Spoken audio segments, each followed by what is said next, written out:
مسیح میں آپ سب کی سلامتی ہو۔ میں خداوند کا بڑا شکر کرتا ہوں کہ خدا نے آج پھر مجھے موقع بخشا کہ میں خدا کے کلام میں سے چند باتیں آپ تک پہنچا سکوں۔ آج کا جو ہمارا ٹاپک ہے، ہم سیکھیں گے کہ کیا آزمائش خدا کی طرف سے ہوتی ہے۔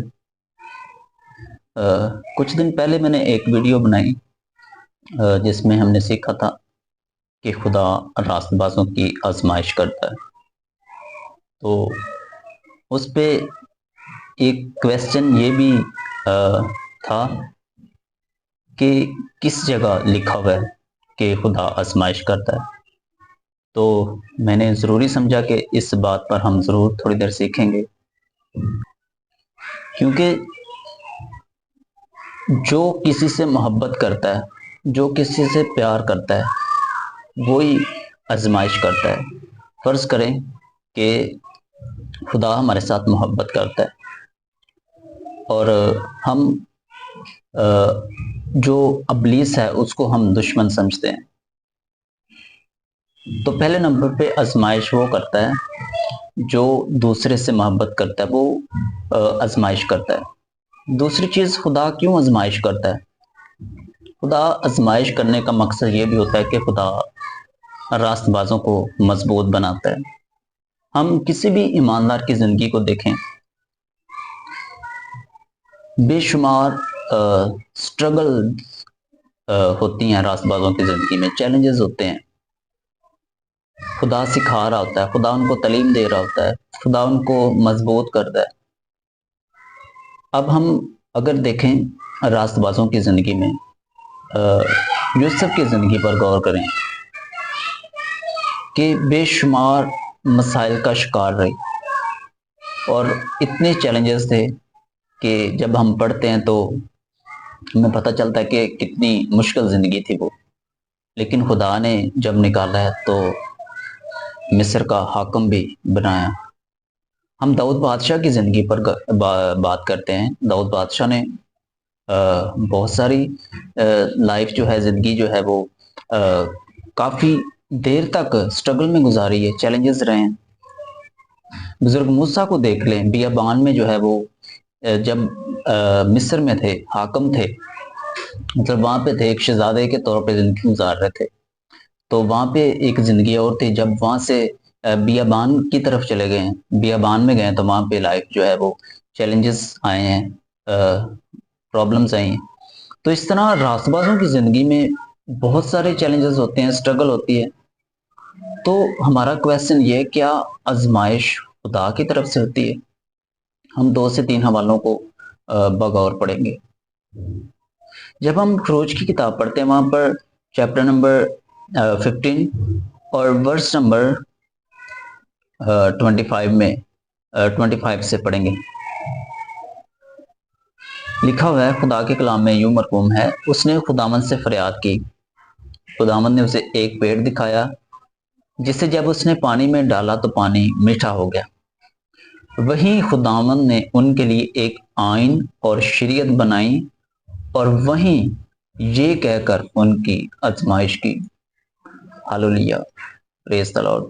یعنی یہ تب کی بات ہے جب بنی اسرائیل بیابان میں تھے، ملک مصر سے وہ نکل آئے تھے، تو رستے میں جو ہے جب وہ ایک جگہ پر پہنچے تو وہاں پہ جو پانی تھا وہ کڑوا تھا، اور خدا نے ایک پیڑ دکھایا، اور جب وہ پیڑ اس پانی میں ڈالا تو وہ پانی کیا ہوگا؟ میٹھا ہو گیا۔ تو وہی خداوند نے ان کے لیے ایک آئین اور شریعت بنائی۔ خدا نے وہاں پر ان کے لیے ایک آئین اور شریعت بنائی، اور وہیں یہ کہہ کر ان کی آزمائش کی، اور یہ کہہ کر خدا نے ان کی آزمائش کی۔ خدا نے کیا کہا تھا وہ بھی ہم پڑھتے ہیں۔ اگر تو دل لگا کر خداوند اپنے خدا کی بات سنے اور وہی کام کرے جو اس کے نظر میں بھلا ہے، اور اس کے حکموں کو مانے اور اس کے آئین پر عمل کرے، تو میں ان بیماریوں میں سے جو میں نے مصریوں پر بھیجی تجھ پر کوئی نہ بھیجوں گا، کیونکہ میں خداوند تیرا شافی ہوں۔ یعنی جو بیماریاں مصریوں پر گزری تھی وہ یہاں پر وہ پھر دوبارہ نہ آئیں گی، اگر تو دل لگا کے ان حکموں کو، ان شریعت کو مانے، عمل کرے۔ ایک اور ورس ہم خدا کے کلام میں سے پڑھیں گے، خروج کی کتاب چیپٹر نمبر 16 اور ورس نمبر 4 سے ہم خدا کے کلام کو پڑھیں گے۔ تب خداوند نے موسیٰ سے کہا، میں آسمان سے تم لوگوں کے لیے روٹیاں برساؤں گا، سو یہ لوگ نکل نکل کر فقط ایک ایک دن کا حصہ ہر روز بٹور لیا کریں کہ اس میں ان کی آزمائش کروں گا، اس سے میں ان کی آزمائش کروں گا کہ وہ میری شریعت پر چلیں گے یا نہیں۔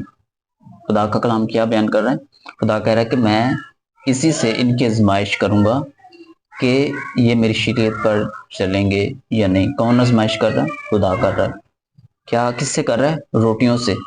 خدا کہہ رہا ہے تب خدا نے موسیٰ سے کہا، میں آسمان سے تم لوگوں کے لیے روٹیاں برساؤں گا، میں آسمان سے روٹیاں برساؤں گا، اور حکم یہ دے دیا تھا کہ ہر روز ایک دن کے لیے کھانا جو ہے، جو روٹیاں آسمان سے برسی تھیں وہ ایک دن کے لیے جمع کرنی ہے۔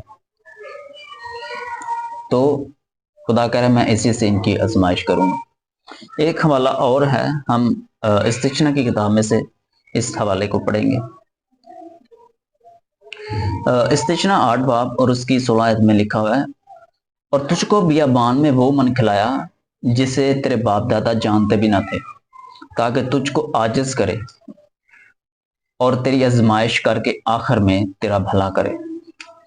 خدا کا کلام بیان کر رہا ہے کہ خدا نے بیابان میں وہ من کھلایا جسے تیرے باپ دادا جو تھے وہ جانتے بھی نہ تھے، تاکہ تجھ کو عاجز کرے اور تیری آزمائش کر کے آخر میں تیرا بھلا کرے۔ یعنی آزمائشیں جو ہیں وہ دیکھیں راست بازوں پر آتی ہیں۔ خدا جو ہے وہ راست بازوں کی جانچ کرتا ہے، ان کی پرکھ کرتا ہے، ان کو مضبوط کرتا ہے۔ مین چیز یہ ہے کہ خدا آزمائشوں میں جب گزارتا ہے تو خدا اپنے لوگوں کو مضبوط کرتا ہے، خدا ان کو تعلیم دیتا ہے، خدا ان کو سکھاتا ہے۔ اور امثال کی کتاب میں لکھا ہے کہ راست باز ہے وہ شیر ببر کی طرح دلیر ہوتا ہے۔ راست باز جو ہوتے ہیں وہ دلیر ہوتے ہیں، وہ بزدل نہیں ہوتے، وہ کمزور نہیں ہوتے۔ تو اس کا ریزن یہ ہوتا ہے کہ وہ ان کو خدا سکھاتا ہے، ان کو تعلیم دیتا ہے، ان کو مضبوط کرتا ہے، ان کو سٹرونگ کرتا ہے، اور پھر جو ہے جب وہ ان آزمائشوں سے گزرتے ہیں تو خدا پھر ان کو زندگی کا تاج بخشتا ہے۔ ہم یعقوب کا خط جو ہے وہاں سے ایک ورس کو پڑھیں گے اور پھر ہم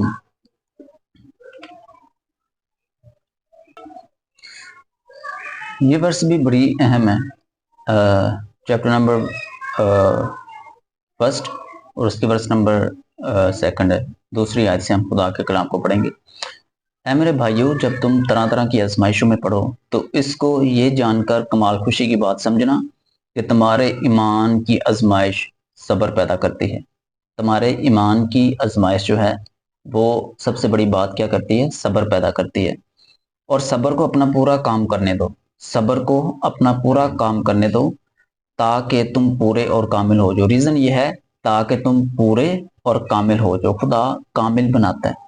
جس نے کبھی سٹرگل نہیں دیکھی، جس نے کبھی چیلنج نہیں دیکھا، تو وہ کامل کیسے بنے گا؟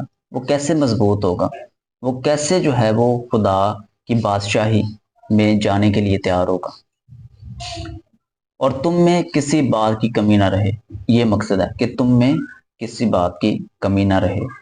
جب تم طرح طرح کی آزمائشوں میں پڑھو تو یہ جان کر خوشی کی بات سمجھنا کہ تمہارے ایمان کی آزمائش صبر پیدا کرتے ہیں، اور صبر کو اپنا پورا کام کرنے دو تاکہ تم پورے اور کامل ہو جاؤ۔ اور ایک اور ورس پر ہم بات کریں گے، یعقوب کا خط چیپٹر نمبر 1 اور ورس نمبر 12۔ مبارک وہ شخص ہے جو آزمائش کی برداشت کرتا ہے، کیونکہ جب مقبول ٹھہرا تو زندگی کا وہ تاج حاصل کرے گا جس کا خداوند نے اپنے محبت کرنے والے سے وعدہ کیا ہے۔ ہاللیلویا۔ ایک دفعہ پھر ہم اس ورس پر غور کریں گے۔ مبارک وہ شخص ہے جو آزمائش کی برداشت کرتا ہے۔ اس شخص کو مبارک بولا گیا ہے جو آزمائش کی برداشت کرتا ہے۔ اگر کسی میں برداشت ہی نہیں تو وہ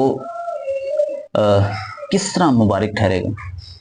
برداشت جو ہے وہ ہمارے اندر ہونی چاہیے، خاص کر آزمائشوں میں۔ جب ہم آزمائشوں میں گزرتے ہیں تو ہمارے اندر برداشت ہونی چاہیے، اور کیونکہ جب ہم ان میں سے گزرتے ہیں تو ہمارے اندر صبر بھی پیدا ہوتا ہے۔